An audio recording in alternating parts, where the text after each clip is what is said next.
nhìn thấy chờ mua xí đó của nó là mua khéo nhìn thấy chờ mua hơi lử một tròn tông ô đừng có trời một tròn tông đang trực tiếp mua phát trực tiếp à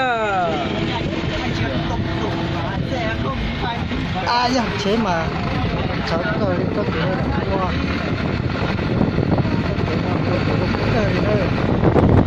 tàu nhá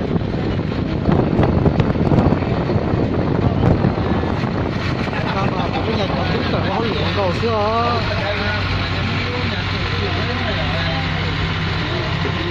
đi chọn tú cởi thế này là nó được cho nó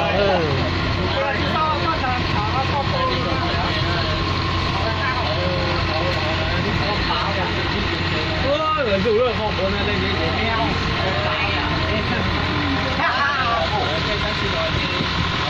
quá nhớ đi xuống quá quá cái mày ghê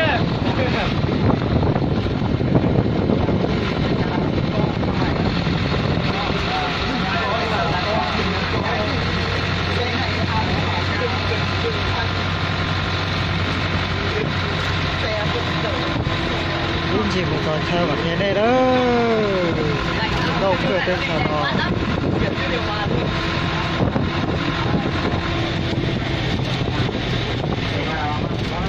giờ mấy em bắn tông tôi một cởi nhớ cho Hà Nội nữa nó nhân tại Hà Nội có tỏ đề giống một câu tỏ tự giác gì rồi đấy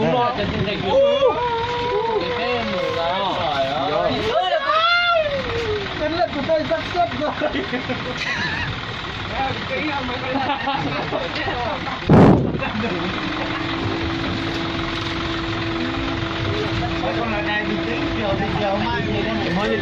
chỉ nói để chúng mua nhá thì này tao biết rồi mà nè tôi tỏ tên nọ nhá tao biết rồi chỉ có chỉ là bút cảnh quá mà công ty cổ phần 484 thôi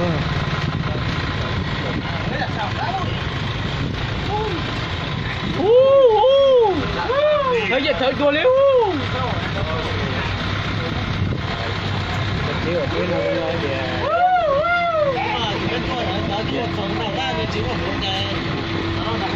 lượng nước của mà quay lối dòng ruột no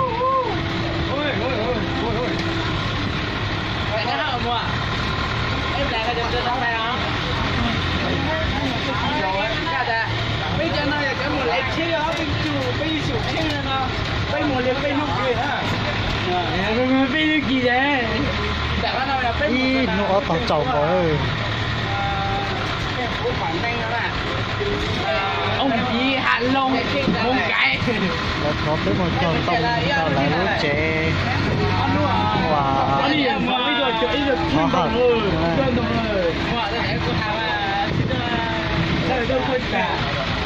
cái này bên một số chi rồi cô cái này mà lấy tầng sao là để có áp dụng lấy tầng sao chi đấy bên số chi này bên chỗ lịch cho bên này có cái được số đó đến cờ này cái đồ là mua cái này kiểu cá chế là mua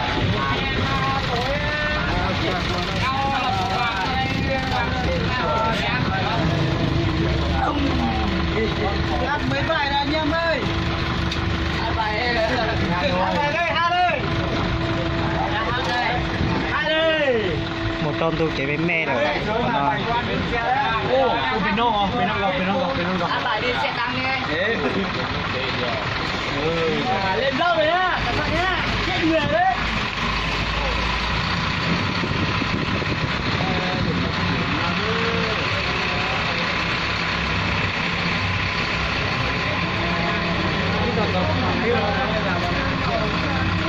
ôi này thật sự tôi thật tên nọ mà có hai đây cái đấy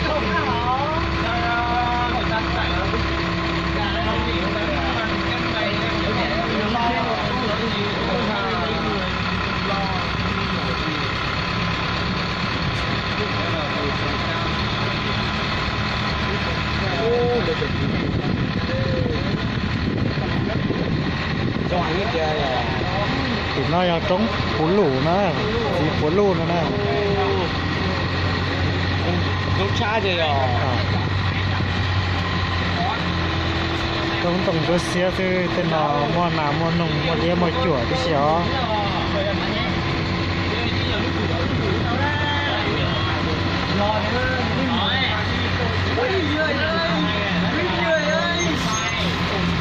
em ơi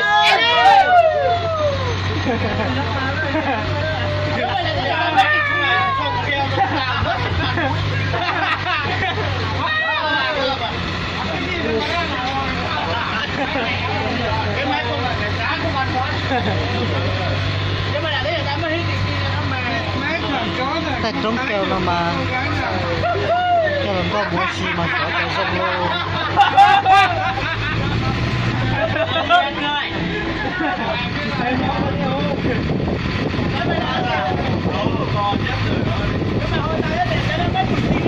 có một người nó có tay nó chết tính rồi đó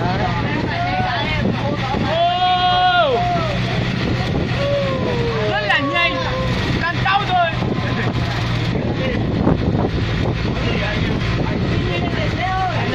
đông rồi nó có cho đó nó có chọn lầu nó tạm nó cho chọn đèn thôi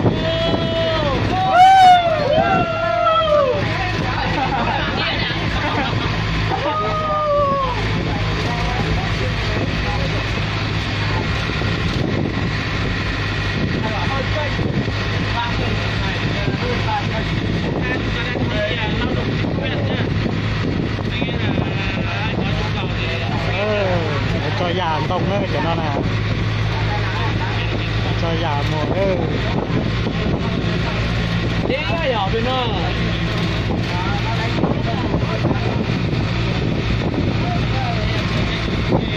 cái kia cho già cho lo cho nó mà cho chia này chia trò cho nó cái mong một thú này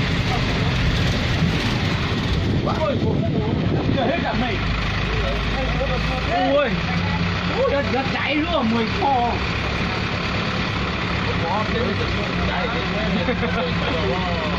ôi nhìn người nó cháy ôi cái muốn ra một bên này ôi đùa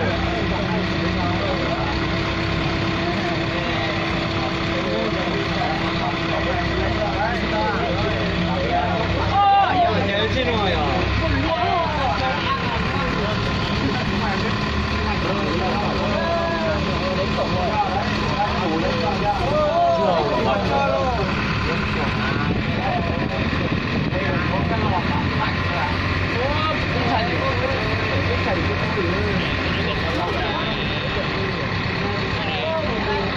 còn xe cả đó để nó phụ sổ trống rồi rồi lại bỏ đấy cần rồi lại tặng mà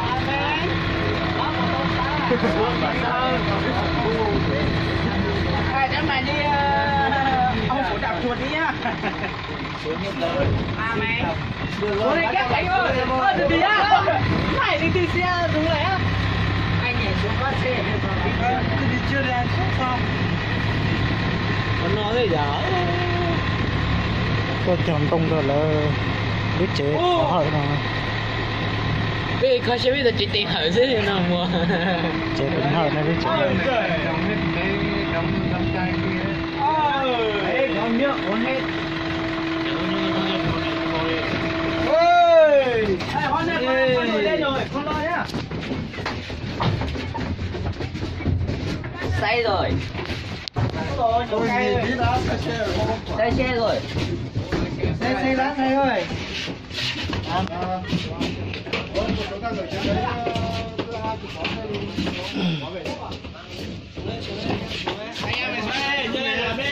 bắt đầu đi ra tiếp cân thế nào?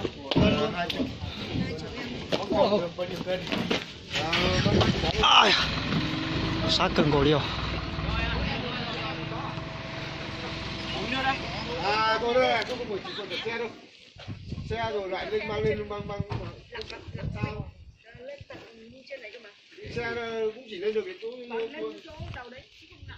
thôi mỗi không phải xe đâu mỗi thằng một bó đi. Nam mô quan thế Nam mô A Di Đà Phật đi đi. Đây một em này cầm một cái cúc này lên cầm cái này cầm đây này. cắm rồi. Ôi, chỉ một lâu lên lọ. Cái quán thì lần này lúc nào không?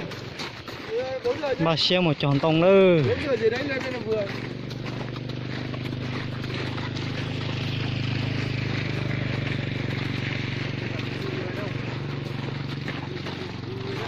Wow. Đã tỏ tròn nữa nó.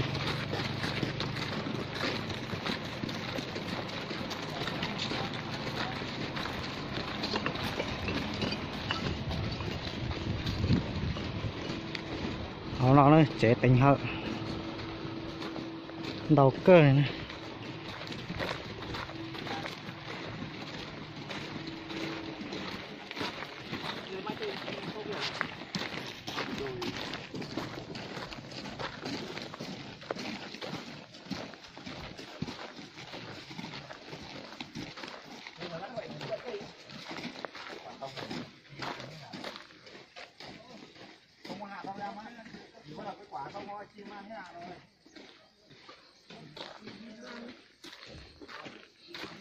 Để mong tua hợi chụp trung rồi.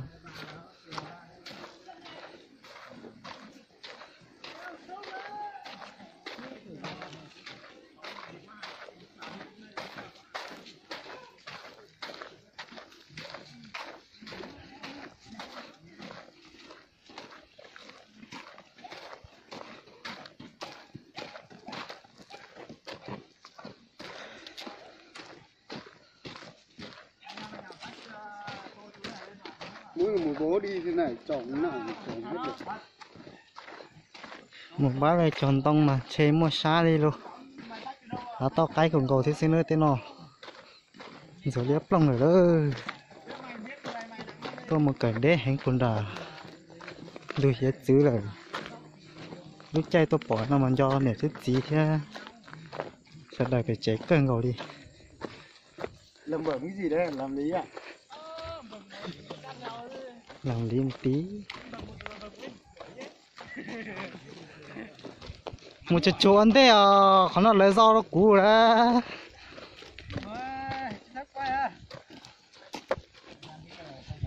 Ôi mấy con lợn này nuôi được 4 tháng mới thả ra chuồng. Mua mà. Nó không mỏi không? Cái này nó phải cứ mỏi. Sao con quay à? Nhát tôi vậy. À, sáng nay tiêu mà tiêu mua máy à? Tao cần gì mua, có người cho tao mà. Anh mới ấy. Có người nó khắp cho tao thì. Bột tị nào nữa. Rồng. Mua. Xem máy xịn này. Chả có quay á. Ai mua máy tao 200 triệu.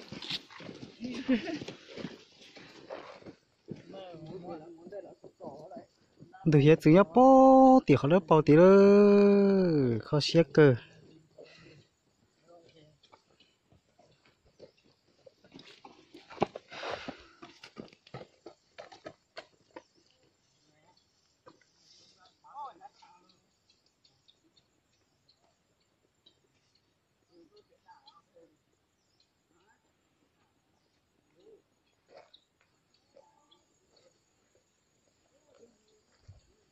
Xin chỉ đồ nữa, cái tiếp không gì sợ là nữa, ít lên mà đặt ra cho nên sai đồ nữa. Cho chế tỏi luôn, chế tỏi một đó nữa.